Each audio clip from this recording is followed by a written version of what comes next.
Spring cleaning season, the time of year when we are suddenly inspired to go out with the old to make room for the new. But let's face it, most of that decluttering ends up with mountains of trash bags destined for the landfill. What if I told you there was a better way? One that doesn't involve the dumpster or the guilt. Stick around because I'm going to show you how to declutter sustainably. Because your old stuff deserves a second chance too. Not just a one-way ticket to the dump. Hey everyone, welcome to Sustainable Jungle, where we share sustainability tips, tricks, hacks, products, brands, and stories to better our planet. I'm Amber, your guide today to all things green and clean.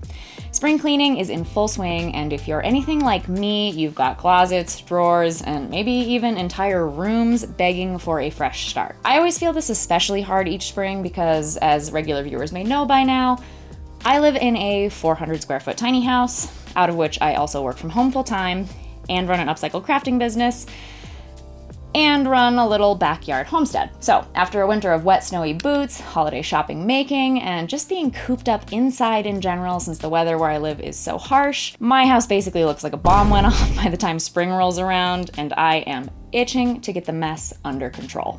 So I figured this year, while I'm doing it, I would make a video kind of exploring the process of decluttering and how we could all do it just a little bit more sustainably. Because decluttering is inherently a part of minimalism, which is one way to approach living sustainably, but certainly not the only way. But the process itself often involves so much waste. Here's something you might not have thought about. Every item that you own has a carbon footprint.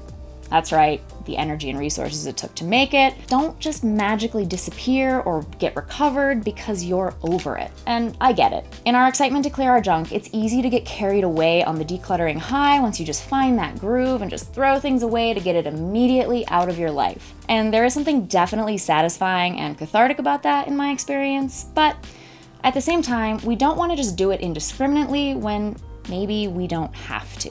So let's jump into the piles of junk and learn how to have a clutter-free space and a clean conscience at the same time. But first, please take 2 seconds to go down and smash those like and sub buttons to help us grow our humble little channel here.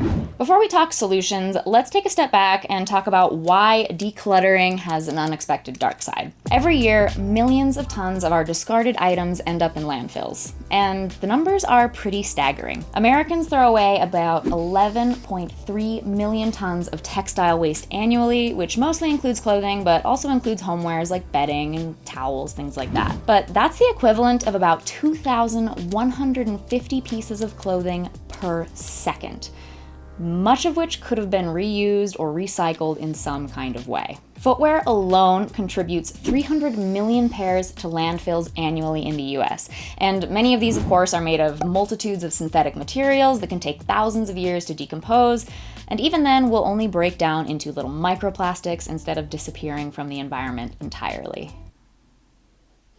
Then there's e-waste, which is one of the fastest growing waste streams globally, with over 50 million metric tons added to it in waste every single year. And let's not forget furniture. Americans alone discard about 12 million tons of it every year, largely when they're moving, and a huge portion of that could be repaired, donated, or repurposed. And yes, obviously the root of the problem is not actually the disposal method per se, but more the consumption that drove all those landfill-bound purchases in the first place, but I get it. Even when we try to consume responsibly, somehow it's really easy to accumulate things. And maybe I'm more acutely aware of this than most folks because I do have such a limited space to put things that I accumulate, so it becomes really apparent to me really quickly. So even when we do consume responsibly, eventually most of us are still going to need to clear out the clutter. And when that happens, the landfill is ideally not our first choice. Because while decluttering can feel like a fresh start for your home, we need to remind ourselves that it isn't just out of sight, out of mind. It is a growing problem that contributes to pollution, greenhouse gas emissions, and resource waste. And if you don't believe me, on your next bout of decluttering, keep a list of everything you get rid of, or what I like to do is keep track of things by categories and weigh the boxes of stuff that you get rid of. So say a box of old clothes, a box of shoes, a box of old electronics, you get the idea. But then when you're done, you can actually see by weight how much stuff you kept from the landfill. And you can even compare that to the number of things you ended up sending to the landfill. Because let's be frank, not everything is going to get a second life. With so many things not designed for circularity in the modern world, we can only do so much. So realize that you are still probably going to throw some things away, and that's okay. The goal here is just to minimize, and having a way to numerically compare the two can be a way to visualize and measure success, which can be really motivating, especially if you have a self-competitive personality like I do. Now, let's get to some alternative ways to consider disposing of things. Number one being sell. If your items are in great shape and you want to make a little bit of extra money, consider selling them. Apps like Depop, Poshmark are perfect for clothes, while places like eBay and Facebook Marketplace have pretty much no parameters on what kinds of stuff can be resold, so you can list clothes, furniture, electronics, anything. Maybe you have something more unique. Specialty sites like Swappa are great for selling used tech, while Gear Trade works specifically for outdoor gear and clothing. Now, just note that this is often not an immediate way to get rid of things. Some things you may end up sitting on for a while until the right buyer finds it. Some things might not sell at all. For this reason, I suggest you don't do this for low-value items that you're really only likely to earn a couple of bucks on anyway, because it's just not worth the time or effort. For that kind of stuff, you may as well host a garage sale, because then at least you won't have to do the hassle of listing everything individually and waiting. And I also suggest giving yourself a time limit on things you want to sell. So those piles of decluttered junk don't just sit in forever limbo in your storage, cluttering up a different part of your life. So for me, for instance, I have a bin of old clothes sitting in my storage unit that I listed on eBay somewhat recently. I'm going to leave them and let them try to sell until early summer, and after that, I'm going to do something else with them. And obviously, you can make exceptions for high dollar items, things that you might see as too valuable to just give away. I have some rare vintage pieces that are like that, but if you are going to allow exceptions to your time-based rule, just be specific and picky about what qualifies. Otherwise, it's really easy to start making excuses for all of it. Trust me. Next, you can trade or swap things that you don't want. Clothing swaps are an amazing way to give your old wardrobe pieces a second life. The way they work is you basically bring things that you no longer wear to the exchange, and then you get to exchange them for new-to-you pieces that others bring. And these sorts of events are popping up everywhere, from just small neighborhood gatherings among friends to larger citywide events. You can look for local swaps through community bulletin boards, Facebook events, or apps like Meetup. And if you can't find one near you, why not organize one yourself? It's a fun way to socialize while keeping fashion sustainable. For household items, furniture, or even kids' toys, buy nothing groups are another gold mine. These groups are often hosted on Facebook, and they operate on the really simple principle of giving and receiving without money exchanging hands. So let's say you have an old blender that works perfectly fine, but you just don't use anymore. Post it in your local group, and someone who needs it will scoop it up. And at the same time, you might find the desk lamp or the spare bookshelf you've been looking for. All for free. Apps like Upcycle or Nextdoor also make it easy to trade and give away items. On Nextdoor, for example, you can post a listing like giving away gently used kids' clothing, and a neighbor can message you and take them off your hands. And the beauty of trading or swapping is that it extends the life of perfectly good items while also building community connections and reminding us the importance of swapping and trading. At number 3, we have donating, which is probably the simplest option out there. Clothing, shoes, household items, things like that, anything in good condition can typically find a new life through donation at local thrift stores or shelters. But just note that if you are donating to a shelter, make sure it's something that they actually need or want. Most shelters say that they really need things like pillows and beddings, but they tend to get inundated with clothes that they need far less of. If you want to go a step further, seek out specialty charities like Dress for Success, which accepts professional clothing for people re-entering the workforce, and Souls for Souls, which takes gently used shoes to support micro-entrepreneurs all around the world. You might even donate to libraries. For instance, old toys can go to a toy library. Or a wonderful little resource library just opened up in my town where people can borrow anything from sewing machines to a didgeridoo.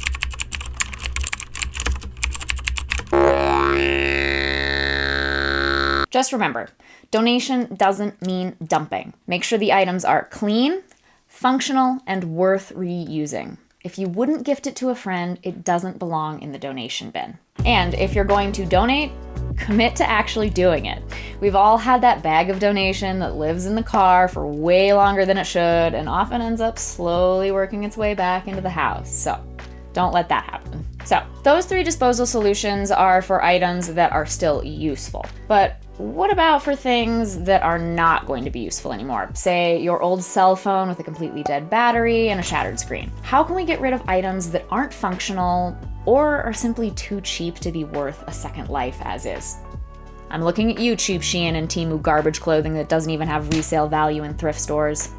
Well, first I suggest seeing if you can find an alternate use for it in your own life. I know, that kind of defeats the whole point of decluttering and is a slippery slope right back into hoarder territory, which I made a whole video on a few months ago that you can check out. But it's important to keep in mind that the most sustainable choice we can make for absolutely anything we own is to keep it in use. And the best way that we do that is to keep using it ourselves. So before getting rid of something outright, try to see if you can adopt it into your life in some other way before you toss it. An old rickety ladder might be turned into a trellis for your garden, or worn out t-shirts can become cleaning rags, or even a little produce bag for when you go grocery shopping like this I have here. The ideas here are virtually endless, and websites like Pinterest are teeming with different upcycling ideas to inspire you to transform your trash into treasure. I'll give you some firsthand examples from my life recently. So I found myself ready to toss out this ratty old oversized sweatshirt of mine, but then I decided that I could turn it into a cute oversized crop and practice my clothing embroidery skills by making it themed into one of my favorite musical groups, and now I actually wear it. Similarly, I found myself never really wearing this old denim jacket, so I decided to spice it up a little by adding a piece of this applique that I purchased and hand sewed it on, which was a process, let me tell you, but now I absolutely love it. So even if we aren't changing the functionality or the purpose of something, simple shifts like this can actually really refresh our take on things that we were maybe otherwise just bored with. I like to ask myself, what would this item need for me to love it again? Sometimes it's nothing. Sometimes I just don't love it anymore. And sometimes I get something truly stoke-worthy like this. Now, you do not have to do this for everything. That would be exhausting. This is really just meant to demonstrate that sometimes it's useful to reframe our perspective on something when we are deciding if we should get rid of it or not. The next solution that a lot of people don't think of in light of decluttering is composting. Because if you have a dirty home, why not turn it into actual dirt? And obviously this only applies to certain things, compostable materials, but composting is essentially the ultimate way to turn waste into something productive and nourishing for the planet. So instead of tossing organic materials in the trash where they'll release harmful methane in a landfill, you can break them down into rich, nutrient-filled soil for your garden or your potted houseplants. And you might be surprised at how many items that you can actually compost out of your decluttering. So anything old cotton, hemp, linen, or wool clothing, like those ratty 100% cotton screen tees you've had since high school that no one would buy in a thrift store. Just cut off any of the screen printing and the tags, cut up the rest into small pieces to speed up decomposition, and toss them in. Same thing with worn out linens like 100% cotton sheets, towels, or napkins, old straw hats or baskets, as long as they're made from actual straw and natural fibers and not that plastic wicker stuff. Paper scraps are another thing. That's something I really commonly have to declutter. Maybe you have old bills or old tax documents that are beyond the 3 years that the IRS suggests you keep them. Shred them up and put them in your compost bin. You might as well get some kind of return on them, right? Just remember that not all materials are compost friendly, and you should definitely familiarize yourself with what is and isn't compostable before doing this. Some common rules of thumb are to avoid composting synthetic fibers, coated or glossy paper, or items treated with chemicals like painted wood. For everything else, composting is a win-win. Now, at this point, we're pretty much down to one option before the landfill anyway, and that's recycling. Now, you likely know that the recycling system is inherently flawed and not really all that effective in terms of dealing with waste. And if you don't know that, stay tuned because I'm exploring that topic in a video coming out in a couple of weeks, so keep an eye out for that. But even though recycling is what we consider to be the last resort in terms of responsible waste disposal, for some things, there just isn't another option. Like broken electronics or, batteries. You find a stash of old dead AA batteries, you chuck them in the trash. But the problem is batteries contain hazardous materials that can contaminate the environment when they're improperly disposed of. And it's not like they can be reused. In fact, old damaged batteries are hazardous and could leak battery acid, especially if you keep them stored in devices. So you definitely don't want to do that. Instead, check for local drop-off points at stores like Home Depot, Lowe's, or IKEA, which often have recycling bins for batteries and even CFL bulbs, or you can use programs like Call to Recycle for safe disposal. And likewise, e-waste is a huge problem because these also contain metals and things that leach toxins back into the environment. But at the same time, they actually contain a lot of really valuable components like precious metals that can be recovered and made into new devices if only we just get the old ones where they need to be. For items like spare electronics cords and chargers, you know, the ones multiplying in that dreaded junk drawer we all have and just can't seem to keep a handle on. Guilty. Look for e-waste recycling programs. Best Buy and Staples have drop-off bins for small electronics, and some cities even host whole e-waste recycling events. Websites like Earth 911 can help you find a drop-off location near you, and if there isn't anything near you, take advantage of mail-in services like Green Citizen, Homeboy, or Waste Management. The same goes with textiles too. If you have any of those bright green or yellow textile drop bins near you, you can put things that aren't good enough to be resold or donated in those. If you don't have any of those, opt for mail-in services like the Trashy Bag or maybe a brand-sponsored Super Circle recycling program. For instance, on Sustainable Jungle, we talk about a brand called Girlfriend Collective, which makes recycled synthetic activewear, but they also have a Super Circle partnership where you can send back any brand of clothing for $5 an item, or you get $10 if it's a Girlfriend Collective piece. But still, $5 an item for something that is maybe too junky to sell anywhere else is pretty dang good. Now, just note that Super Circle will only pay in store credit for the store that you actually recycle through, so you don't get cash, and you can also pick different Super Circle partners depending on where you shop. So if you're not really an activewear person, maybe try Reformation, which does, you know, nicer clothing sort of thing. I know that they partner with Super Circle as well. And if you have old underwear, check out Subset and their Any Brand underwear recycling program. If all else fails, you can buy a zero waste box from TerraCycle, which specializes in hard to recycle items of all kinds. They have specific themed boxes as well, but the zero waste box is kind of this general catch-all. Now, it does cost money to order one of these, but it's not too much, and the box that you get is huge. So if you don't feel like you'll fill it just by your own decluttering efforts, maybe get some friends or family members to go in on one with you. You could even have declutter parties together to motivate you and make the whole process a little bit more fun. So that's how to dispose of items that you declutter, but let's talk about some actual tips for the decluttering process and then also to avoid how often you have to declutter. So first and foremost, I recommend that you start small and stay intentional. Decluttering does not have to mean a full home purge in one day. Focus on one area at a time. Your closet, your kitchen, or even just one drawer. By breaking it down and decluttering small spaces more regularly, you'll avoid overwhelm and be more intentional about what stays and what goes. But remember, a big part of keeping clutter down is approaching the problem holistically from the start. AKA not buying as much stuff so we don't have to declutter as much. So once you've decluttered, consider these tips for reducing buildup of it in the future. Follow the one in and one out rule. So for every new item that you bring into your home, commit to letting one go in response. This keeps your space balanced and prevents what I call the stuff creep.